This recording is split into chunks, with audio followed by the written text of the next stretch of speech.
Hello everyone, आप सभी कैसे हैं। उम्मीद करता हूं आप सभी बहुत ही अच्छे होंगे। तो मैंने पिछले वाले क्लास में उसमें बता दिया था कि नंबर। हेलो दोस्तों, आप सभी कैसे हैं। उम्मीद करता हूं आप सभी बहुत ही अच्छे होंगे। तो आज की इस वीडियो में हम पढ़ेंगे क्लास 10th मैथ, जो हमारा 6वां नंबर चैप्टर है त्रिभुज, उसका प्रश्नावली नंबर 6.2 का प्रश्न संख्या 9वें को सॉल्व करेंगे। और प्रश्न संख्या 9वां और प्रश्न संख्या जो 10वां है वो बहुत ही ज़्यादा इम्पोर्टेंट है, बहुत ही ज़्यादा इम्पोर्टेंट है। ये आपके बोर्ड एग्जाम में आने का 100% चांसेस रहता है, मतलब 95% चांस रहता है कि ऐसा प्रश्न आपके बोर्ड एग्जाम में आएगा ही आएगा। और मैं उन स्टूडेंटों को, मतलब उन भाइयों को मैं खास तौर से बता देना चाहता हूँ कि जिनको लगता है त्रिभुज में, उन लोगों को लगता है कि त्रिभुज में मुझे कुछ भी नहीं आता है, वो लोग खास तौर से ये वीडियो जरूर देखें, क्योंकि मैं उनको हर एक स्टेप में, सवाल का हर एक स्टेप आपको समझा दूंगा। बस आपको ध्यान से इस बोर्ड पर देखना है और बस आपको ध्यान से देखना है। जब आपको समझ में आने लगे तो वीडियो को कमेंट में बता दीजिएगा कहाँ मुझे समझ में आ रहा है।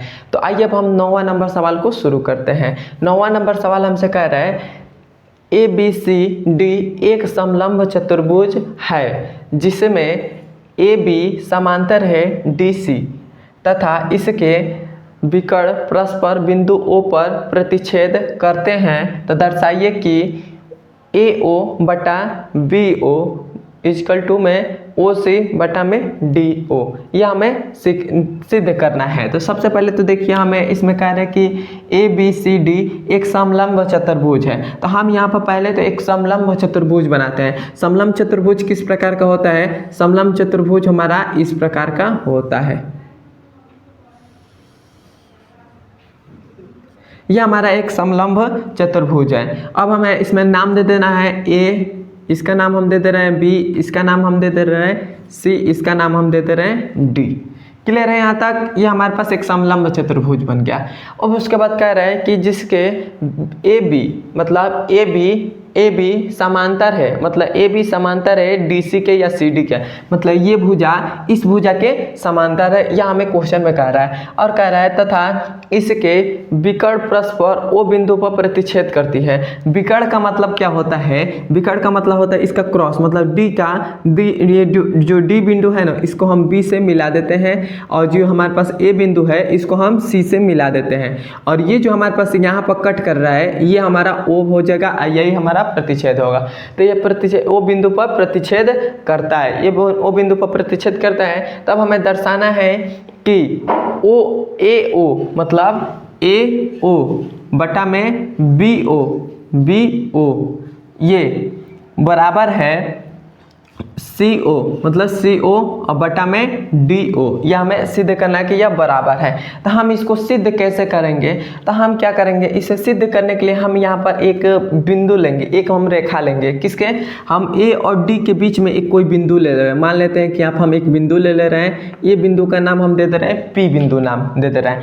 और हम यहाँ से O बिंदु से इसको हम मिला दे रहे हैं, मतलब हमने O बिंदु से हम इसे मिला दिया। क्लियर बात है? हमने इसमें कुछ भी नहीं किया, हमने इसमें एक A और D के बीच में हमने एक बिंदु ले लिया, उस बिंदु का नाम है P, और वो P बिंदु से हम O बिंदु को मिला दिया, मतलब रेखा हमने मिला दिया। यहाँ तक आपको क्लियर है कि नहीं? एक बार मुझे कमेंट में ज़रूर बताइएगा। मैं आशा करता हूँ कि आपको समझ में थोड़ा बहुत आपको समझ में आया ही होगा। अब हम क्या करेंगे, अब हमने तो फिगर को बना दिया, अब हम क्या करेंगे, ये जो हमारे पास है इसको हमने अलग से बनाया है, और हम यहाँ पर क्या करेंगे, अब इसके आगे कैसे लिखेंगे? तो अब हम लिखेंगे दिया है, हम लिखेंगे दिया है। और हमें जो दिया है इस क्वेश्चन में उसको हम लिख देते हैं। तो अब हमें दिया है कि AB समांतर है DC के, मतलब जो हमारे पास भुजा AB है, AB समांतर किसके है? DC या CD के। यहाँ पर हम लिख दे रहे हैं DC के, मतलब ये भुजा है, ये जो हमारे पास लाइन है यह इस लाइन के समांतर है, ये जो रेखा है इस लाइन के समांतर है। क्लियर बात है यहाँ तक? अब देखिए, अब उसके बाद कह रहा है कि हमारे पास, अब हमें सिद्ध करने के लिए कह रहा है, अब हमें इसमें सिद्ध करने के लिए कह रहा है। क्या हमें सिद्ध करने के लिए कह रहा है, मतलब दर्शाने के लिए क्या कह रहा है?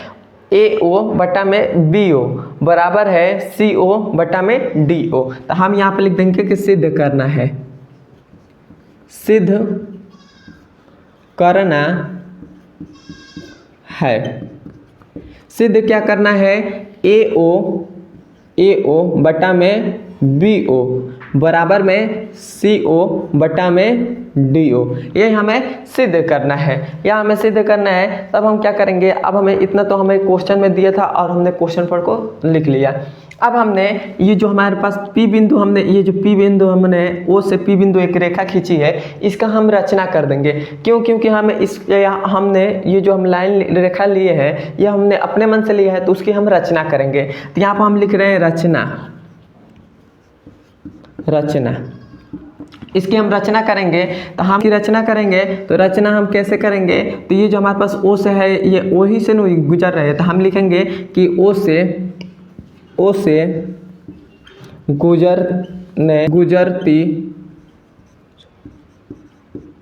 गुजरती हुई एक रेखा OP है तथा, यहाँ पे फिर से लिखेंगे तथा A और B के AB और DC के समांतर है।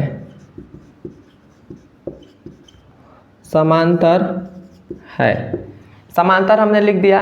अब हम यहाँ पर समझेंगे कि हमने तो यहाँ पर ये जो लाइन लिखा है, इस लाइन को हम समझेंगे। तो यहाँ पर देखिए, हम इस रचना में क्या किए हैं? इस रचना में हमने किया है कि O से गुजरती हुई रेखा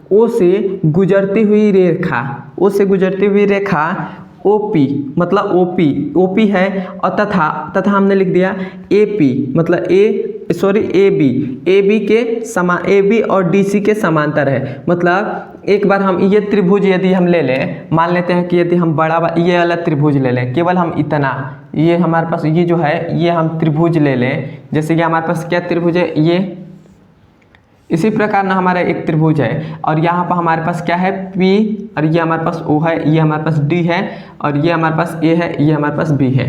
तो यहाँ पर देखिए, यदि हम ये त्रिभुज ले रहे हैं, ये त्रिभुज केवल ये वाला, तो इसमें हमारे पास PO जो रेखा है, वो AB के समांतर है कि नहीं? समांतर है। और उसी प्रकार जब हम ये त्रिभुज लेंगे AC और D, जब हम ये त्रिभुज लेंगे तो उसमें PO जो रेखा होगी वह DC के समांतर होगी। तो वही हमने यहाँ पर लिख दिया है। क्लियर बात है? अब आपको समझ में आ रहा होगा कि हमने इस लाइन का मतलब क्या है। अब हमने ये लिख दिया।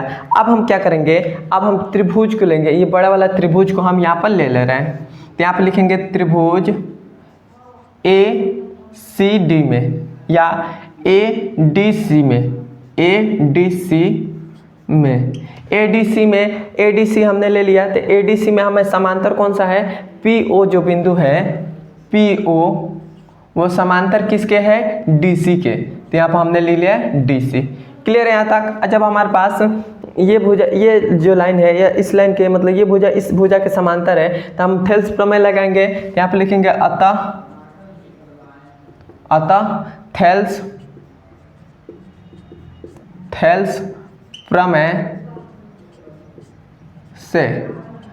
प्रमेय से तो थेल्स प्रमेय हमारा क्या हो जाएगा? यदि हम ये वाला केवल त्रिभुज ले रहे हैं AD और C, मतलब ये वाला हम त्रिभुज ले रहे हैं, तो हमारे पास थेल्स प्रमेय क्या हो जाएगा? ये हमारे पास होगा AP बटा में PD। तो ये हमारे पास हो जाएगा AP बटा में PD बराबर क्या हो जाएगा? AO बटा में OC।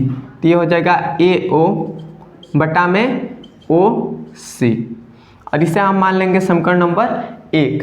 क्लियर है यहाँ तक? अब हमने ये ले लिया।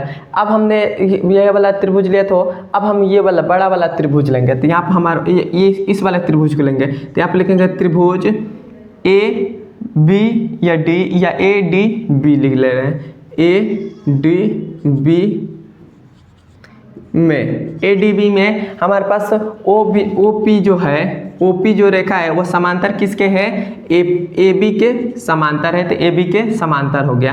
तो जब यह हमारे पास ये रेखा इस भुजा के समांतर है, तो हम यहाँ पर थेल्स प्रमेय लगाएंगे। तो यहाँ पर भी लिखेंगे थेल्स प्रमेय से, थेल्स प्रमेय से। तो थेल्स प्रमेय हमारा क्या होता है, वो हमारा हो जाएगा, वो हो जाएगा ए पी बटा में पी डी, पी और डी, अब बराबर में क्या हो जाएगा, बी ओ बटा में हो जाएगा ओ डी हो जाएगा। इसे हम मान लेते हैं समीकरण नंबर 2। समीकरण नंबर 2 मान लिया। अब यहाँ पर आप थोड़ा सा ध्यान में देंगे तो यहाँ पर भी ये हमारे पास ये और ये दोनों सेम ही है, दोनों एकदम सेम दिखाई दे रहे हैं। तो हम क्या करेंगे, हम इन दोनों को समीकरण 1 और 2 को लिखने पर हम यहाँ पर लिखेंगे समीकरण 1 व 2 से। समीकरण 1 व 2 से, तो हमारे पास समीकरण 1 व 2 से क्या हो जाएगा, ये हमारे पास हो जाएगा ए ओ बटा में ओ सी, और बराबर में क्या हो जाएगा, बी ओ बटा में हो जाएगा ओ डी हो जाएगा। यह हमारे पास हो जाएगा। अब यहाँ पर देखिए, अब हमें क्या सिद्ध करना था, ए ओ बटा में ओ बी, ए ओ बटा में ओ बी, मतलब इसको, ये जो हमारे पास है ये ए ओ तो है, लेकिन ये जो ओ बी है ना, ये हमारे पास यहाँ पर आना चाहिए, और जो हमारे पास सी, जो ओ सी है वो यहाँ पर आना चाहिए। तो हम क्या करेंगे, अब हम इन दोनों को क्रॉस गुणा कर देंगे। क्रॉस मतलब जैसे किसके गुणा करेंगे, जैसे हमारे पास ये जो है ओ सी है, ये हमारे पास इधर क्या है, भाग में है, तो इधर जाएगा तो क्या हो जाएगा, गुणा में हो जाएगा। तो यहाँ पर देखिए, यहाँ पर हम कर दे रहे हैं, जैसे हमारे पास है ए ओ, अब बटा में थोड़ी इसको यहीं पर इतना ही रहने देते हैं, और इधर हमारे पास क्या है, बी ओ है, और बटा में क्या है, ओ डी है, ये जो हमारे पास भाग में था इधर आएगा, इक्वल टू के इधर आएगा तो क्या हो जाएगा, गुणा में हो जाएगा, और ये हो जाएगा ओ सी हो गया। अब देखिए, अब ये जो हमारे पास है ओ बी ओ जो है गुणा में है, तो इधर आएगा तो क्या हो जाएगा, भाग में हो जाएगा, तो ये हमारे पास हो जाएगा ए ओ बटा में बी ओ, और इक्वल टू में ये ओ सी ऊपर है तो ओ सी, और ये हमारे पास ओ डी है तो ओ डी। अब यही हमें सिद्ध करने के लिए कहा था क्वेश्चन में, और यही हमारा सिद्ध हो गया। क्लियर है यहाँ तक, देखिए यही हमें सिद्ध करने के लिए कहा था, और यही हमारा सिद्ध हो गया। यहाँ तक आपको समझ में आया तो एक बार मुझे कमेंट में ज़रूर बताइएगा, और मेरे चैनल पर नए हैं तो सब्सक्राइब कर दीजिएगा, और आपको वीडियो अच्छा लगे तो कमेंट में ज़रूर बताइएगा। और अभी तक ने मेरे इंस्टाग्राम को आपने फॉलो नहीं किया है तो फॉलो कर लीजिएगा।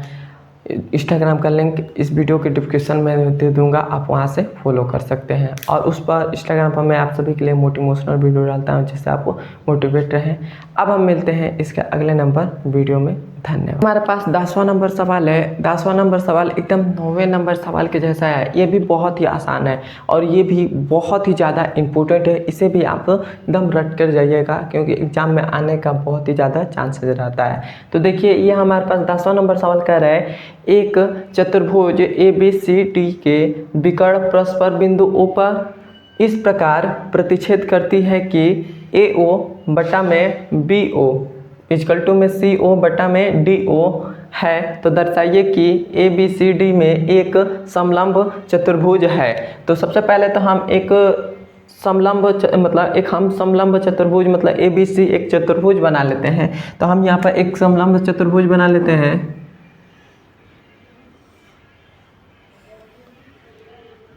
चतुर्भुज हमने ये बना लिया, इसका हम नाम दे दे रहे हैं A, इसका नाम दे दे रहे हैं B, इसका नाम दे दे रहे हैं C, इसका नाम हम दे दे रहे हैं D। क्लियर है यहाँ तक। अब देखिए, अब हमने कहा है कि इसके विकर्ण मतलब हमने अभी बताया कि आपका क्रॉस मतलब क्रॉस, जैसे A का इसे हम A का D से मिला दे, और B का D से मिला दे, और A का C से हम मिला दे।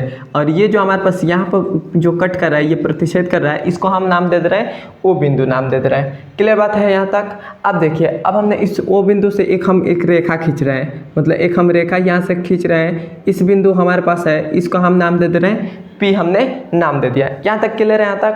अब देखिए, अब हमने तो केवल फिगर बनाया, अब हम जो हमें क्वेश्चन में दिया उसको लिख लेते हैं। तो हम यहाँ पे लिखेंगे दिया है। क्या हमें दिया है? तो हमें दिया है कि AO बटा में BO इक्वल टू में है CO बटा में DO। यह हमारे पास क्या है? बराबर है। और हमें दर्शाना क्या है? दर्शाना है, यहाँ पे लिख दे रहे हैं सिद्ध करना है। दर्शाने का मतलब होता है सिद्ध करना, सिद्ध करना है। क्या हमें सिद्ध करना है? हमें सिद्ध करना है कि ABCD एक समलंब चतुर्भुज है। क्या ABCD एक समलंब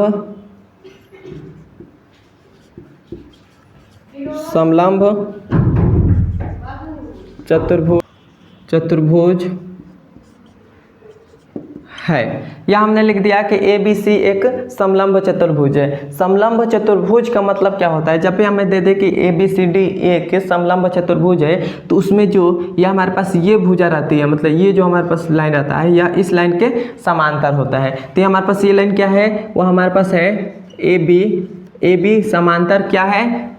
DC के समांतर है। तो इसका मतलब है एक समलंब चतुर्भुज का मतलब है ये AB समांतर है, DC के समांतर है। और यही हमें सिद्ध करना है कि यह भुजा इस भुजा के समांतर है कि नहीं है, ये हमें सिद्ध करना है। तब हम यहाँ पर क्या करेंगे? अब हम यहाँ पर ये जो लाइन हमने लिखा है इसकी हम रचना करेंगे। तो क्या हम लिखेंगे? रचना हम यहाँ पे लिखेंगे। तो रचना में हम इसी को लिखेंगे P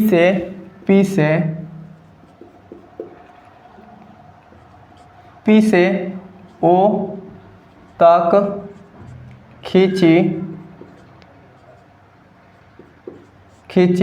गई रेखा वह AB के समांतर है। AB के समांतर है। AB के समांतर है मतलब जो हमारे पास AB जो है वह किसके समांतर है? PO के समांतर है। यह हमने लिख दिया। अब हम क्या करेंगे? अब हमने इस लाइन को हमने इसके समांतर कर दिया। तब हम क्या करेंगे? इस वाले त्रिभुज को लेंगे AD और B या AB और D, इस वाले त्रिभुज को ले रहे हैं। तो आप लिखेंगे त्रिभुज AB और D।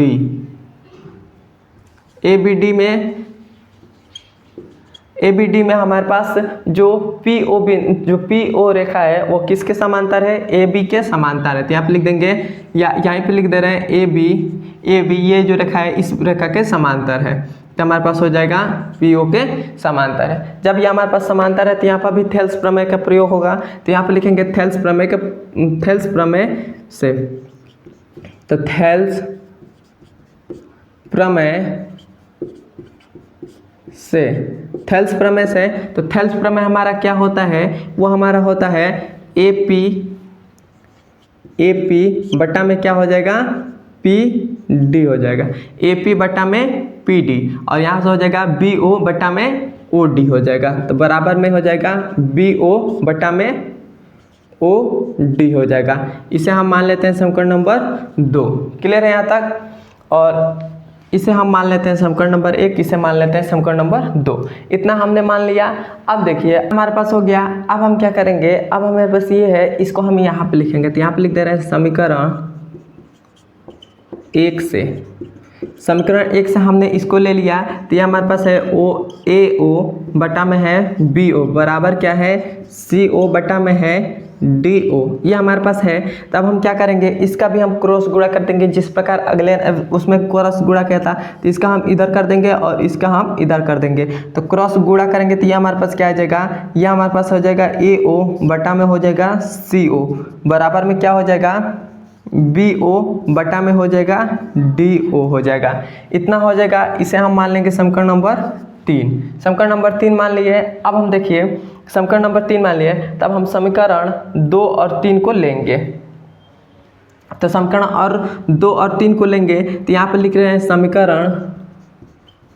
समीकरण 2 और 3 से।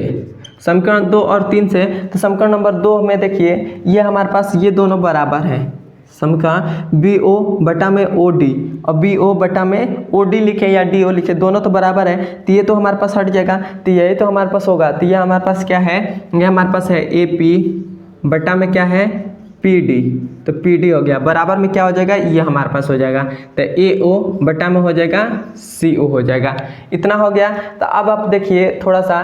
तो AO बटा में PD, AO बटा में PD PD हो गया। और उसके बाद क्या है AO, AO बटा में है OC या CD, मतलब ये है, ये जो लाइन है या इस लाइन के समांतर हो गया है। जब हमारे पास ये लाइन इस लाइन के समांतर है तो ये जो हमारे पास PO जो रेखा है वह ADC के समांतर हो गया।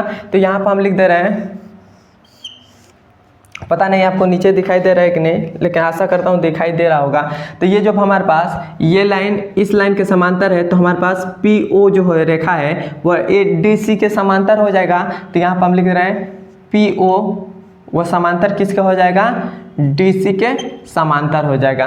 समांतर हो गया। तो अब आप देखिए यहाँ पर हमारे पास जो PO है वो समांतर किसके है, AB के। तो AB के समांतर क्या है, AB के समांतर हमारे पास है PO। अब PO समांतर किसके है, DC के। तो यहाँ पर हो गया DC के समांतर है। तो जब हमारे पास ये तीनों समांतर है तो ये तो हमारे पास हो जाएगा AB समांतर होगा DC के समांतर हो ही जाएगा। तो DC के समांतर हो जाएगा। और ये हमने कहाँ से लिया, समीकरण 1 से लिया है। आपको इधर नहीं दिखाई दे रहा होगा तो बोल रहा हूँ तो आप आवाज़ सुनकर लिख सकते हैं। तो ये हमारे पास समांतर किसके हो गया, AB समांतर हो गया DC के। और यही हमें क्वेश्चन में कह रहा था कि सिद्ध कीजिए कि समलंब चतुर्भुज, मतलब ABCD एक समलंब चतुर्भुज है। समलंब चतुर्भुज का मतलब होता है AB समांतर है DC के, मतलब ये रेखा इस रेखा के समांतर है। तो हमने यही सिद्ध कर दिया। देखिए यह हमारे पास सिद्ध हो गया और यही हमारा आंसर हो जाएगा। क्लियर है यहाँ तक? यहाँ तक आपको समझ में आया तो एक बार मुझे कमेंट बता दीजिए और मेरे चैनल पर नए हैं तो सब्सक्राइब कर दीजिएगा। अब हम चलते हैं इसके अगले नंबर वीडियो में मिलेंगे और कल से हम प्रश्नावली नंबर 6.3 को शुरू करेंगे।